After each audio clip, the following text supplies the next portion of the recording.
हाँ 2 मिनट ऊपर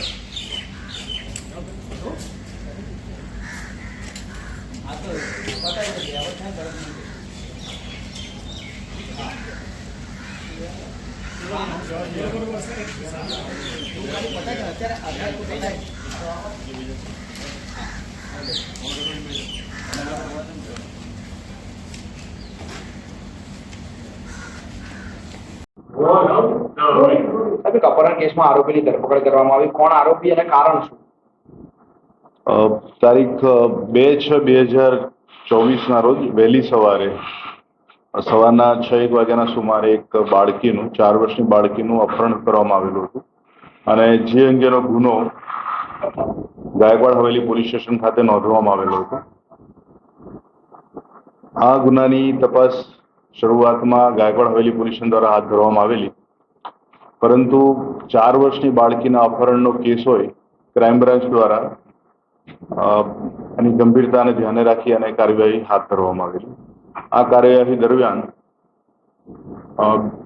બીજા દિવસે એટલે કે આ બાળકીના અપહરણના 24 કલાક પછી આ જે બાળકી જે છે એ રેલવે સ્ટેશન સામે આવેલા કાલુપુર આપણે રિલીફ રોડના 3 રસ્તા પાસે રાધે ફેશન પેલેસ શોપ પાસેની મળી આવેલી અને એ બાળકીને જ્યારે મળી આવ્યા બાદ આ બાળકીનું અપહરણ કોણે કરેલું છે, કેવા ઉદ્દેશથી કરેલું છે એ બાબતની તપાસ બહુ હાથ ધરવામાં આવેલી સઘન રીતે. એ દરમિયાન જે પણ સીસીટીવીના માધ્યમથી આ ઘટના જે રીતે બનેલી એ ઘટના કેમેરામાં કેદ થયેલી હતી. એ આધારે જ્યારે ડિટેલમાં આરોપીનું પગેરું શોધવા માટેની તપાસ હાથ ધરવામાં આવી તો ખ્યાલ આવ્યો કે આરોપી 2/6 સવારે અંદાજિત 6:20 આ બાળકીને એના પિતાની પાસેથી સૂતેલી ફૂટપાથ પર સૂતેલી છે અને ત્યાંથી એને ઉપાડેલી છે. અને એ આધારે પછી આગળ વધારે તપાસ કરતા આરોપીને અલગ અલગ જગ્યાએ એના જે પ્રકારની એમઓ અને જેટલી પણ માહિતી આ 24 કલાક દરમિયાન મળેલી એ આધારે તપાસ કરતા આરોપી આજરોજ એપીએમસી માર્કેટ વાસણા પાસેથી મળી આવેલો છે. આ આરોપી વિરુદ્ધ અગાઉ અમદાવાદ શહેરના અલગ અલગ પોલીસ સ્ટેશનમાં વાહન ચોરીના 7 ગુના નોંધાયેલા છે. મૂળ રાજસ્થાનનો છે, એનું નામ છે બગદારામ પ્રજાપતિ અને છૂટક મજૂરી કરે છે, કોઈ પણ જગ્યાએ રહેતો નથી. જ્યાં પણ રોજગારી મળી જાય એ રોજગારી મળી જાય ત્યાં થોડો ટાઈમ કરે પછી પાછો પોતાની જે માનસિકતા છે એ પ્રમાણે ગુનાહિત પ્રવૃત્તિમાં સંડોવાઈ જતો હતો. આરોપી જ્યારે અહીં અમદાવાદ આવ્યો એ અગાઉ ભાવનગર પાસે અયોધ્યાપુરમ ખાતે કોઈ પરચુરણ કામ કરતો હતો અને ત્યારબાદ એ અમદાવાદ આવ્યો હતો. અમદાવાદ આવ્યા બાદ એ રિવરફ્રન્ટના જે વિસ્તાર છે આપણો ઈસ્ટવાળો ત્યાં એ રાત્રે સૂઈ જતો અને દિવસે રખડતો. જે દિવસે બનાવ બન્યો એ દિવસે એ જ્યાંથી પસાર થયો ત્યાં એણે જોયું કે એક બાળકીના પિતા સૂઈ રહેલા છે એટલે ત્યાં વળીને પાછો આવીને બેસી જાય છે અને એને તક મળતા જ એ બાળકીને ઉપાડીને ત્યાંથી નીકળી જાય છે. સદનસીબે બાળકી હેમખેમ પાછી મળી.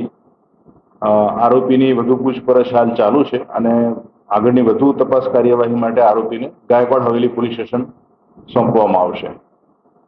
લઈ જવાનો ઉદ્દેશ્ય હજી ક્લિયર નથી થતો. બાળકીને વેચીમાં દેવાનો હતો, કોઈ અન્ય રાજ્યમાં લઈ જવાનો હતો, શું તેનું પ્લાનિંગ હતું?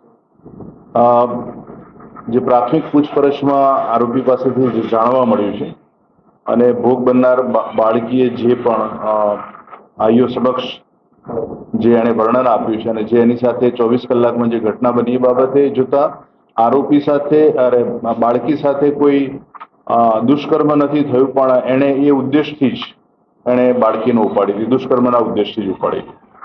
આગળની કાર્યવાહી કઈ દિશામાં રહેશે અને અગાઉ આ રીતનું કોઈ કૃત્ય તેને કર્યું છે કે કેમ કોઈ બાળકના અપહરણનું અથવા તો તેને લઈને કોઈ અન્ય બનાવ એવું કંઈ તપાસમાં સામે આવ્યું? એ સંબંધે આરોપીના આ જે ગુનાહિત ઇતિહાસ છે કે જે એણે અગાઉ વાહન ચોરીમાં સંડોવાયેલો છે, આ વખતે જે પ્રકારે સામે આવી ઘટના એ જોતા એની હાલ વધુ પૂછપરછ ચાલુ છે અને એ દરમિયાન જે પણ માહિતી મળશે એ પ્રમાણેની કાર્યવાહી હાથ ધરવામાં આવશે. અપહરણ કર્યાથી લઈને બાળકીને છોડી ત્યાં સુધી તે ક્યાં ક્યાં લઈને ફર્યો હતો, કઈ જગ્યાએ રાખી હતી અને છોડી દેવાનું કારણ શું અચાનક હતું? જે પણ થોડી ઘણી માહિતી મળેલી છે એ માહિતી મુજબ આરોપીની પાસે સમય હતો પણ એવી જગ્યા ના મળતા આ જે અનિચ્છનીય ઘટના બનતા અટકી ગઈ છે. ક્યાં ક્યાં ફર્યો હતો કોઈ વિસ્તાર છે?